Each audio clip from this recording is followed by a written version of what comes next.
Believe it or not, there was a time where Eddie Brock had thought his symbiote was evil, so he wanted to atone of his sins of his past. Eddie began to work at a soup kitchen owned by Martin Lee, and you know where this is going. Eddie didn't know that Martin Lee was a supervillain at the time known as Mr. Negative. To Eddie Brock's surprise, there were still traces of symbiote in his DNA. The symbiote that remained reacted weirdly to an interaction with Martin Lee. So when he came into contact with Venom again, aka Matt Gargan at the time, in this occasion you can see, look how Matt Gargan Venom looks with his eyes. I know it looks creepy.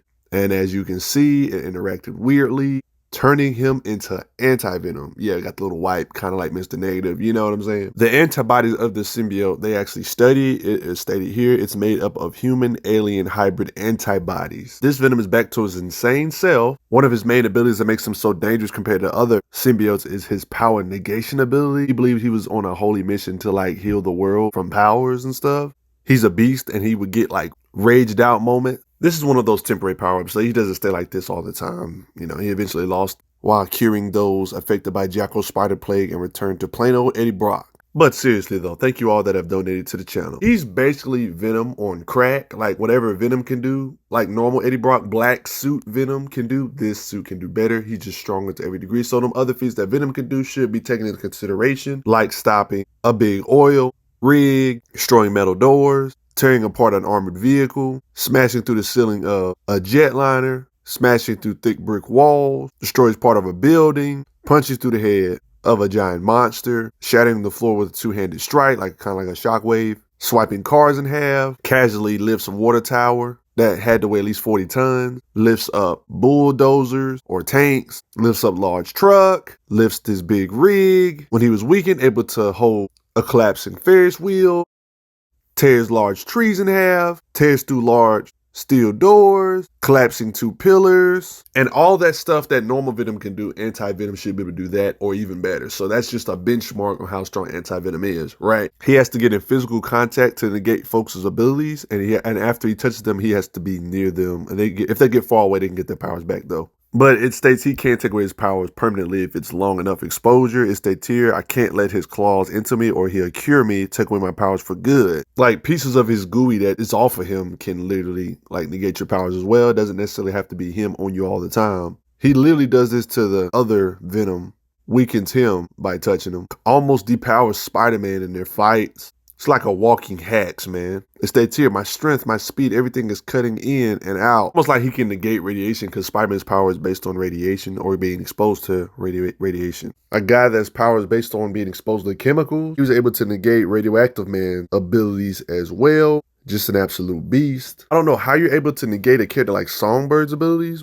even though her powers is based on cybernetic enhancements. One of the victims of the Spider Island got his powers negated permanently. Yeah, that was this big Spider Island event where everybody got like, a lot of people got spider powers. But yeah, he cures many Spider Island victims at once. Legit crazy. Find this hilarious that there's people that actually want to stay spider-like. They state, no man, this is the best thing that's ever happened to me. Some people had drastically jacked up looking bodies. He like literally cured them, turned them back to normal bodies and everything. Kind of seems like these folks appreciate him though.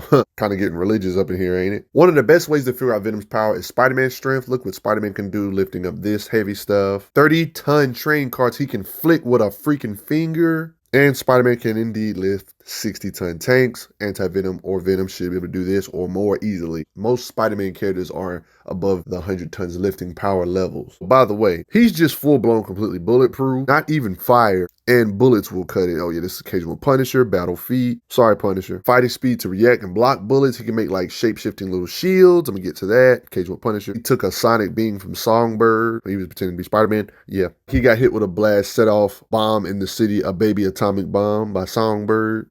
Endured it. Oh yeah, by the way, he's physically strong enough to lift up cars. That's no surprise, right? Strong enough to manhandle super soldier tiers like Punisher. Yeah, that's right. Punisher is super soldier tier.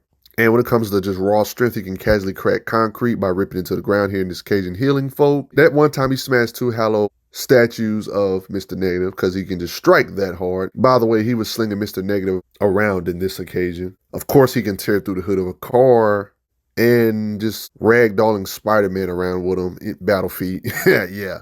Large metal doors. He is strong enough to kick down. He's pretending to be Spider-Man here. He's strong enough to smash a motorcycle into pieces. Battlefield with Spider-Man. Look how hard he's able to manhandle Spider-Man. Like I showed this earlier, but look, the ground is cracking beneath them. Even larger chunks of concrete getting indentured, like big old fists too. Large vehicles get striked over. Sling one. It's just easy work to him. And lifting these cars ain't nothing. He manhandled Venom, Matt Gargan. Just an occasion of raw strength. I know I already showed this earlier about the fit of rage, but by the way, he ripped a man in half, just raw strength. As fast as Spider-Man is, Spider-Man literally can't evade him, but a part of it is because of the fact that he negates powers when he touches it, but he can't negate it if he hasn't touched you before. So for Spider-Man to have problems still reacting to him shows his speed. Nothing different in Marvel. He jumps fast enough to evade gunfire. You can see he's there, and then boom, he's gone. Speed. He can transform into his mode and then quickly catch up to a car in raw, like travel speed, jumps on top of it, rips it open like I showed earlier, but I'm mainly highlighting the speed here. Even a group of folk with Spider-Man's abilities can't just simply avoid him. And this is the occasion I showed him curing him. He just blitzing all of them. He's implied to be faster than Punisher, in this occasion blocking these attacks, saves him in the process. I mean, there was one time he was even distracted and he blocked a surprise attack from Punisher. Just to give you an idea of his speed, when he runs, you can see like the little clouds of smoke behind him, implying raw, just sprinting speed. I remember that one time he blitzed a group of inner demons who have some decent superhuman speed in their own right. They get blitzed. Most symbiotes can increase their attack power by increasing their mass, like making his fist gigantic in this occasion, fighting Venom. Remember that he lengthened his fingers into like little small blades, kind of. Has like his own little version of webbing, as you can see, like normal Venom does. Can do like some Mr. Fantastic stuff by stretching his arm. Extends a tentacle, webs Gargan up with his hands because he can. He can use his symbiote as like literal projectiles. He can make a shield to block bullets. He can impale people with his tongue as well, and even his tentacles. He can even pick a lot with his tentacles, trying to be sneaky. Over here disguising himself as one of Osborn's staff members. Disguises himself as a homeless man as well. He even escaped a group of enemies by mimicking them. I think people underestimate Symbiotes' regeneration. Like, he literally got his head splattered, like the literal Eddie Brock guts coming out. But as you can see, he's freaking fine. I mean, he regenerated after being infected by a particular poison, like a super toxin, implying thousands of people could have died from this super toxin. Battlefield, Mr. Negative himself, they stated, but I can heal shotgun wounds in seconds. Last panel, I just showed you him getting stabbed. He was able to heal that wound relatively quick. Stated that he could heal Spider-Man's wounds or cuts for him. He states, I could heal you. No, thank you. My weapon's doing a nice job.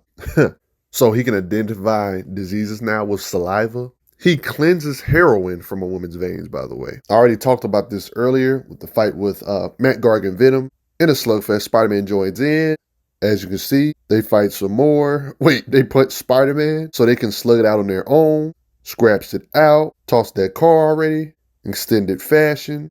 Other folk trying to get involved, but they're not having it. This part I showed earlier about the giant fist, working together, drains them, weakens them, and that's how you got the W there. Anti-Venom has also gotten a battle with Agent Venom, basically a Spider-Man tier super soldier. Oh my gosh, the government actually tried to make a super soldier spider being and succeeded, Flash Thompson. They fight out in this occasion, slugfest going through the window. Tries to drain him of his disease. He says, sickness, I'm the cure. But it's not as easy as it seems to just cure him. He's fighting back. The agent operative, he can make claws, symbiotic things as well. Does that. And that kind of went left. Yeah, symbiotes that be getting on Eddie be wanting to bond with Eddie. States here, we are returned. I know this isn't necessarily anti-Venom, but this is what Spider-Man had to say just about normal Venom. It states that Venom has all my powers and more muscle. So it's like him 2.0. Oh yeah, and by the way, there was an agent Anti-Venom, but that might be a topic for another discussion. During the events of Null, they was trying to make some like battle suit that was immune to the Null creature's mental command. Here you can get an example of it here. Like it's literally wearable battle armor combined with other stuff. Tell me that ain't epic. Don't lie. Respect it. But everybody that's just about going to do it, respect Venom. How hard can he hit? Like other Spider characters in this Anti-Venom state, I would say slightly above his standard self. But the main thing that makes him a threat is his negation powers, ability to be able to cleanse things, thanks to being similar to Mr. Negative. Curious to hear what you guys think. Post your comments down below. Let me know what y'all think. Let me know how strong you think Anti-Venom is. But I'll see you guys later. Do you guys want more symbiote content? Let me know. I might do some more symbiote stuff in the future. But check out those playlists so you can binge watch more stuff like this. I will see you guys later though. Respect Anti-Venom. Eddie Brock.